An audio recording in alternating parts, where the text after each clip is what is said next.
हमारे साथ आज मौजूद हैं रज़िया तबस्सुम बाजवा झुमरे से।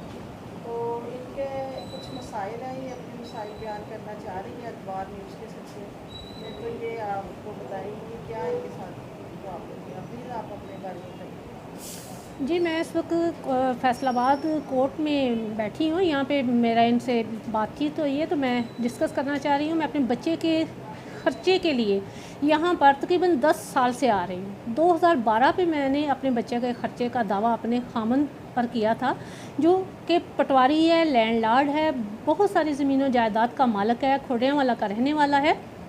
शबीर अहमद पटवारी उसका नाम है, ये चौधरी वाला से बिलोंग करता है। ये मेरे बच्चे को ख़र्चा नहीं दे रहा था, मुझे भी ख़र्चा नहीं दे रहा था।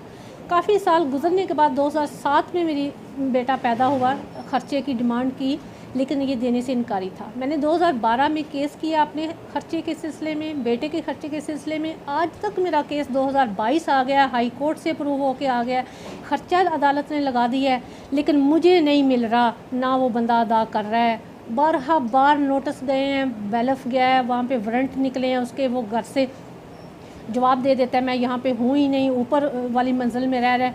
ये 1122 1122 जो खोड़ियांवाला में है, वहाँ बहुत करीबी उसकी रहाइश है, तो ऊपर से ही वो जवाब दे देते हैं। पुलिस को ऊपर जाने की इजाज़त नहीं होती और वहाँ से बैलेंस वापस आ जाता है। हर दफ़ा बैलफ के अखराजात हर महीने हर डेट में मैं फ़ेस करती हूँ। ख़ुद मैं ट्यूशन पढ़ा के अपने बच्चे के अखराजात पूरे कर रही हूँ। बच्चा मेरा माजूर है, ये उसका डिसेबल सर्टिफिकेट है, ये 15 साल का है और 7th क्लास में पढ़ रहा है।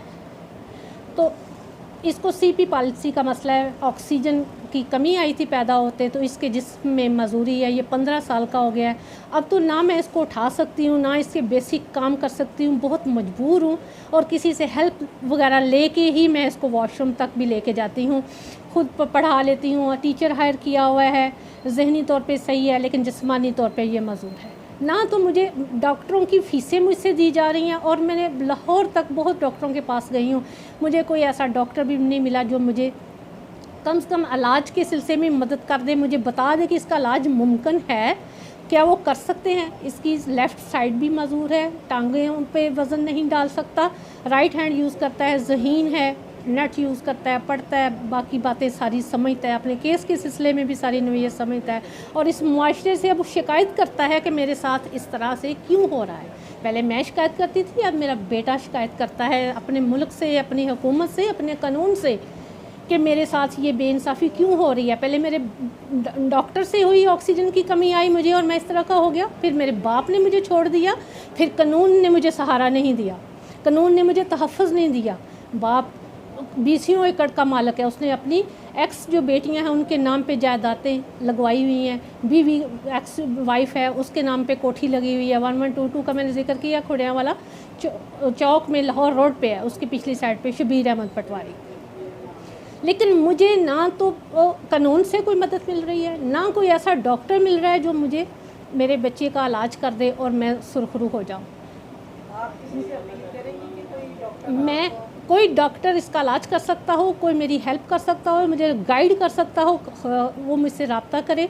हुकूमत का कोई बंदा मेरे इस सिलसिले में मदद कर सकता है, या वज़ीर आला तक, चीफ़ जस्टिस तक मुझे इंसाफ दिलाया जाए। उस बंदे की पेंशन रिकॉर्ड में 50 लाख रुपया जमा है, लेकिन मुझे नहीं ख़र्चा कहीं से भी दिलाया जा सकता। वो अपनी ज़मीनें उसने सारी दूसरों के नाम लगा दी, अपने नाम पे कुछ नहीं रखा, ज़ामन भागा हुआ है, ख़ुद वो अपने घर से भागा हुआ है, मुझे ख़र्चा नहीं दिला रहा। 10 साल हो गए, अब मेरी उम्र 50 साल हो गई, अब तो मुझसे सीढ़ियाँ भी नहीं चढ़ी जाती जजों की।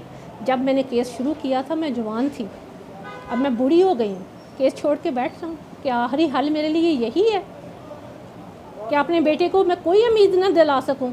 आप अपना अगर मुनासिब समझे तो अपना नंबर, फ़ोन नंबर जो है जी, 0344 766 8876, ये मेरा मोबाइल नंबर है। अगर कोई रब्ता करना चाहे हाँ, तो काइंडली मैं उनकी शुक्रगुज़ार होंगी। उनकी बेटी की माजूरी के सिलसिले में अगर कोई बात करना चाहता है तो डॉक्टर रेकमेंड कर सकता है, तो वकील कोई इंसान जो है वो दर्द दिल रखने वाला जो इस खातून की मदद कर सकता है।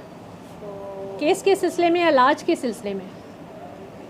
नसीम बुखारी, अखबार न्यूज़, फैसलाबाद। बहुत मैम ये तस्वीर मैं बेटे की दिखाना चाहती हूँ। बेटी की तस्वीर हमने ले ली है, तो इंशाल्लाह जो है ना मुखैर हजरात से भी अपील करते हैं और हुकूमत से भी अपील करते हैं, गवर्नमेंट से भी जो पंजाब गवर्नमेंट है उससे भी अपील करते हैं कि आप प्लीज़ ऐसे दर्दमंद लोग जो कचहरियों में या यहाँ पे दरबदर हो रहे हैं उनसे उनको इंसाफ दिलाया जाए। बहुत बहुत शुक्रिया। अमल दरामद नहीं है, कुछ भी अमल दरामद नहीं है, कानून बने हुए हैं, अमल दरामद नहीं।